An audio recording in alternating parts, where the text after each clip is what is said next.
I have not said this out loud to anyone. Not to Aunt Diane on a Saturday with the pie on the floor between us. Not to the therapist I started seeing this past March.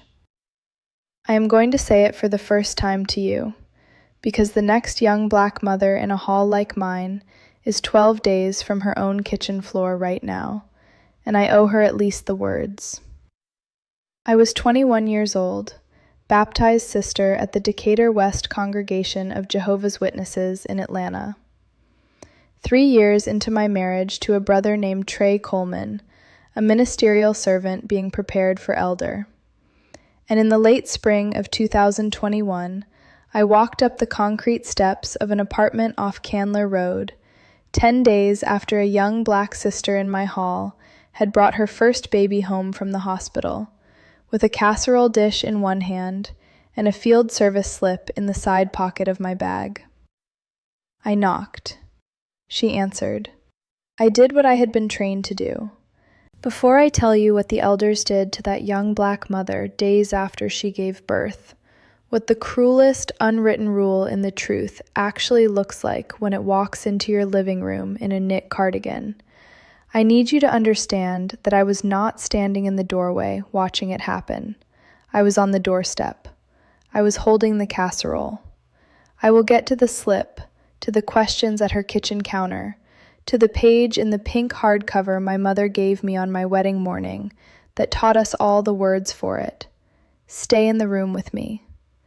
If you have ever opened the door to a knock you did not have the strength for, leave one word in the comments so the next sister hears that someone answered for you too. Her name was Brittany. I am going to call her by her first name because she is 26 years old now, the same age I am, and the last name belongs to the husband who is still in the hall and to the second baby she had in 2023 and to a life I am not going to disturb. Brittany Hayes, 21 years old in the late spring of 2021, Decatur West Congregation, baptized at 16, the same way I was, married at 19 to a brother from East Atlanta, the same way I was married at 18 to Trey. Courtship 10 chaperoned months, ceremony at the hall, reception in the basement on folding tables with sweet tea and pitchers. First baby born on a Tuesday morning at DeKalb Medical, a little girl, 6 pounds and some ounces, healthy. She came home on the Thursday. The sisters' visiting rotation began on the Saturday. By Saturday afternoon, there were 3 foil-covered dishes in her refrigerator. By Sunday evening, there were 5. By the following Wednesday, there were 9, and the schedule had begun to do what the schedule was built to do. I want you to understand what the sisters' visiting rotation was before I tell you what I carried into her living room. It was not in any Watchtower magazine. It was not a circuit overseer instruction.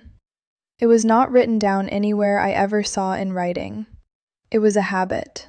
The older pioneer sisters at the Decatur West Hall maintained an unspoken schedule for the young sisters who had just given birth. 2 visits in the first week, 1 the second week, 1 the third. By the 4th week, the young mother was expected back at the service meeting on Thursday night with the baby. By 6 weeks, the new mother was expected back in field service on Saturday morning, pushing a stroller. Nobody handed you the schedule. You absorb the schedule by watching the sister before you absorb it, and the sister before her, and the sister before her, and you understood that this was what a faithful sister in the truth did with the first 6 weeks of her child's life. I was 21 years old, and I had absorbed it the way every young Black sister at Decatur West had absorbed it. I had watched my brother Marcus's wife, Felicia, do it after both of her babies. 6 weeks. The stroller back in the territory, the baby in a carrier on the platform at the service meeting. I had watched Sister Cynthia from Stone Mountain do it after her son in 2019.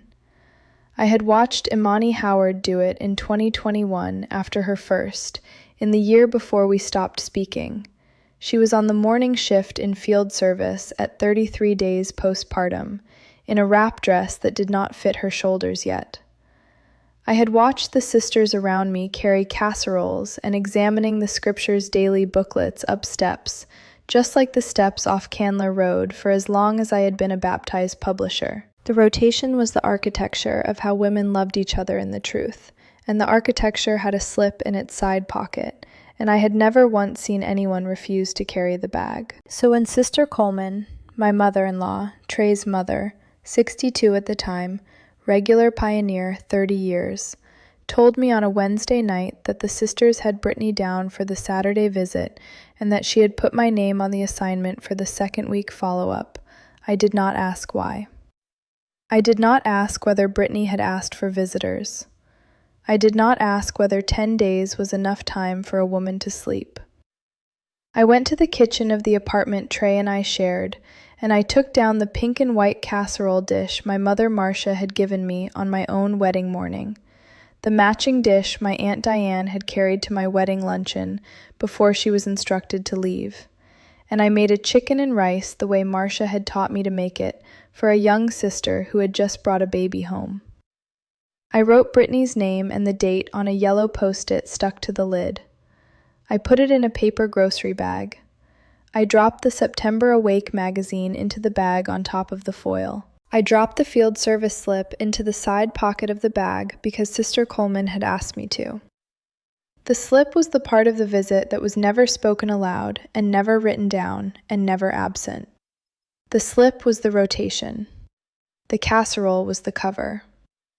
I drove to Candler Road in my mother-in-law's loaned Buick. I want to slow down here for a second, because what happened next was not cruelty in the way a stranger watching from outside the truth would understand cruelty. What happened next happened in a kitchen with a casserole on the counter and a baby asleep in a bassinet in the next room, and two young black sisters in their early 20s standing in a galley kitchen the size of a closet, trying to be good women in the only vocabulary either of them had ever been given. What happened next was the cruelty of the rule, not the cruelty of the women. There is a chapter in The Secret of Family Happiness, the pink hardcover from 1996, the one my mother left on the bathroom counter the morning of my wedding, with a yellow post-it stuck to Chapter 5.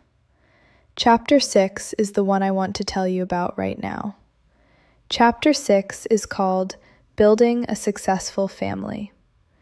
There is a section in Chapter 6 on the responsibility of a young mother to keep her spiritual routine, the meetings, the personal study, the family worship, the field service. The section is written calmly. The section quotes Proverbs and 1 Timothy. The section never says the word postpartum. The section never says the words 6 weeks, or after birth, or physical recovery. The section says, in the calm voice the organization uses for everything that matters most, that a young mother who allows the demands of a new baby to draw her away from her spiritual routine is in spiritual danger. The section says that the elders and the older sisters are the loving provision Jehovah has made to help her stay close to the theocratic schedule. I had read Chapter 6 3 times by the time I was 21. I had not noticed what it did not say. I had not noticed the silence. There was a Watchtower article in 2017 on the same theme. A public talk outline that circuit overseers used about the spiritual dangers of letting the baby become an idol. A service meeting part in 2019 on how older sisters could encourage the new mothers to return promptly to the theocratic schedule. None of them used the word postpartum. None of them said anything about a body that had carried another life for 9 months and the time it takes that body to come back.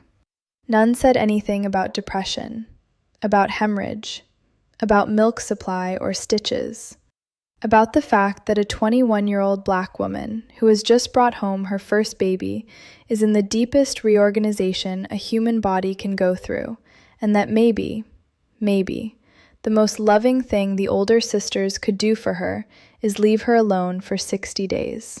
The page said spiritual routine. The page said theocratic schedule. The page said Jehovah's provision through the older sisters. The page never said the body. The sisters were not cruel. The sisters were trained. Sister Coleman was not cruel.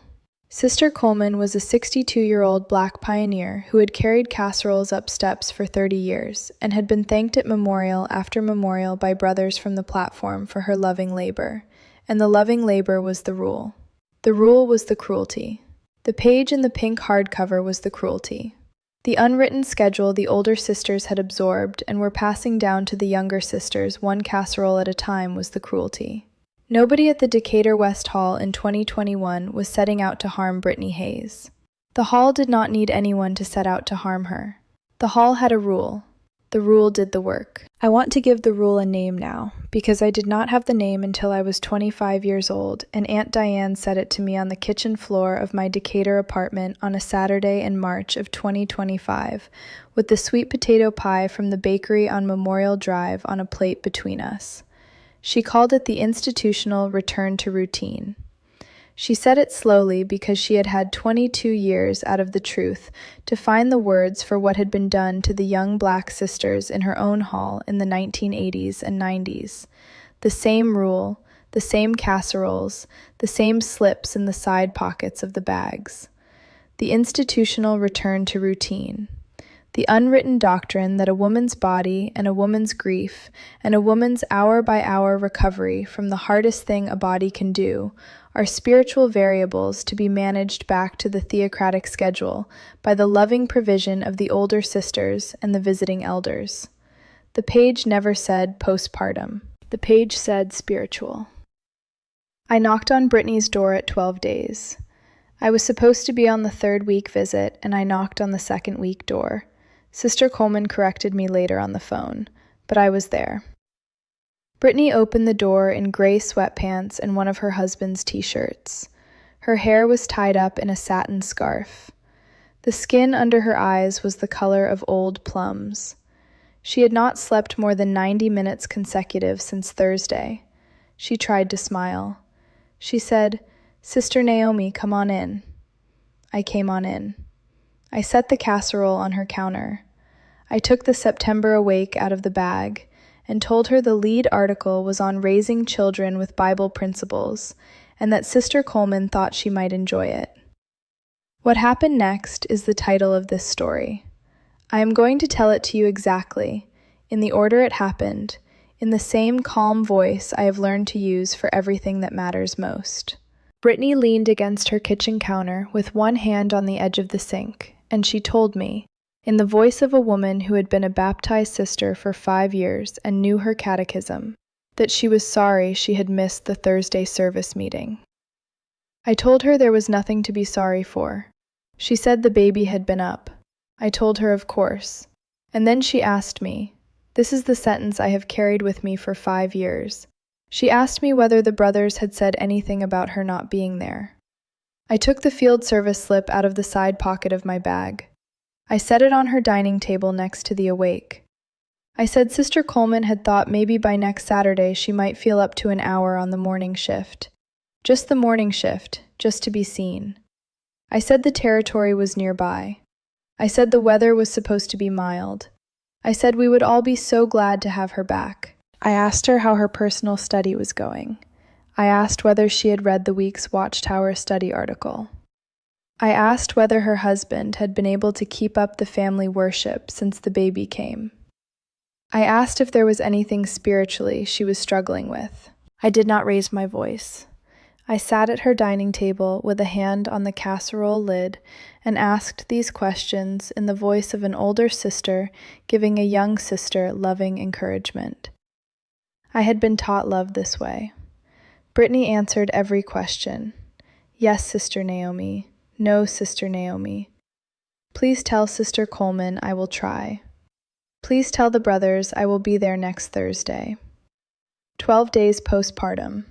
2 weeks before her body had been cleared by any doctor for any return to anything. The cruelest rule the truth has for a young black mother is the rule that her recovery is a spiritual problem, and the loving provision Jehovah has made for that problem is the older sister at her dining table with the slip in her bag and the schedule in her voice. 12 days. casserole on the counter, baby in the next room, my hand on the lid. I left after 40 minutes. I drove home, made dinner for Trey, and did not sleep well that night and could not have said why. The next Thursday, Brittany was at the service meeting with the baby in a carrier and the dark plums still under her eyes, and Sister Coleman embraced her at the back of the hall and called her a faithful young sister. And I sat down in my row 2 seats over from Trey and wrote Brittany's name in the service meeting attendance notebook the sisters kept, and I felt, I want to tell you this part too, the small, bright pride of having done my part for the spiritual health of a young Black sister in my hall.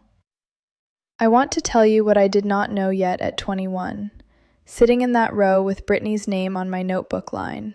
I did not know what my own body was going to do to me later that year. The first pregnancy ended at 11 weeks in the bathroom of the apartment Trey and I shared in the late fall of 2020. Sister Coleman came over on the Saturday after and brought a casserole and asked me when I thought I might feel up to the Saturday morning field service. The second pregnancy ended at 14 weeks in the same bathroom in the summer of 2022. Sister Coleman came again, brought another casserole, sat on the foot of my bed, and asked me about my personal study. The schedule I had carried up Brittany's steps was the same schedule that would be carried up my own steps twice in the next 24 months, by women who loved me in the only vocabulary the truth had given them. I would have been the young Black mother in the title of a story like this one. I lost 2 before they could grow into the babies they were trying to be. The schedule came for me too. I did not know yet, sitting in that row at 21 with Brittany's name on my notebook line, that 4 years from then I was going to be sitting on the kitchen floor of an apartment in Decatur with my Aunt Diane and a sweet potato pie from the bakery on Memorial Drive between us. And Aunt Diane was going to say to me, slowly, because she had had 22 years out to find the words, the institutional return to routine. The rule we were not allowed to see, because we were the women carrying it. The rule that had a casserole dish on top of it the entire time. The pink and white casserole dish my mother gave me on my wedding morning in October of 2018 sits on the second shelf of the bookshelf I built from pine and cinder blocks last winter, in the small 1-bedroom apartment I rent in central Decatur. It is empty. I have not made a chicken and rice in it since I left in November of 2024. I keep it because it is the object that did the work the rule needed done. I keep it because if I ever forget what an unwritten doctrine actually looks like in a young Black sister's hand on a Saturday morning, I want to be able to look at the shelf and see the lid.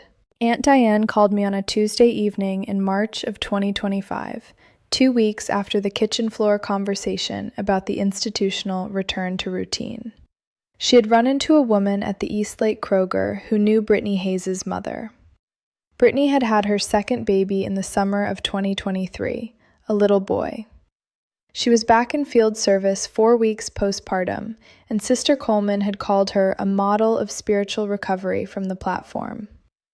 Aunt Diane told me this in the same voice she uses for everything she has had 22 years to find the words for. She said, "Naomi, the rule does not break. The rule passes through the women like a needle through cloth. The only way the rule stops is the women who refuse to carry the next casserole. That is why you do this. That is why you talk." A woman wrote to me last month. I am paraphrasing, I am not going to quote her, and said that the older sisters in her congregation in Houston had visited her 3 times in the first 10 days after her second baby, and that she had cried for an hour after the 3rd visit and did not understand why. I want to answer her now. You cried because they were doing it on purpose, and they did not know they were doing it on purpose, and the rule that was doing it on purpose through them does not have a name in any Watchtower publication, and the absence of the name is the cruelty. You are not weak. You are not ungrateful. You are not spiritually struggling. You are a woman recovering from the hardest thing a body can do. The institutional return to routine. Now you have a name for it. Now you can put it down. If you grew up in a Black Kingdom Hall in Atlanta or anywhere else, if you ever opened your apartment door at 10 days postpartum to a sister with a casserole and an awake and a field service slip in the side pocket of her bag, if you were the sister on the doorstep with the slip in your own bag, and you have been carrying the weight of that doorstep ever since without a word for it, if you have ever asked yourself why you could not sleep on the night after a visit that everyone in your hall called a loving encouragement, I see you. The rule was the cruelty. The women on either side of the door were the same woman. The page in chapter 6 never said the word for what your body had just done. The page said spiritual routine. Your body said something else. Your body was telling the truth. I am going to make a chicken and rice in that casserole dish on the bookshelf this Saturday. I am going to make it for Aunt Diane. We are going to eat it on the floor of my apartment because I still have not bought a kitchen table. We are not going to put a Post-it on the lid. We are not going to drop an Awake magazine on top of the foil. We are going to eat the chicken and rice, and we are going to talk about Brittany Hayes, the way two women who are no longer carrying the rule talk about a young sister they could not have helped at 21 because they did not yet have the name. The dish will sit empty on the second shelf afterward until the next time. The rule does not get to come back into this apartment, not on a Saturday, not on any morning, not in any pocket. The hall does not own you. I am the proof.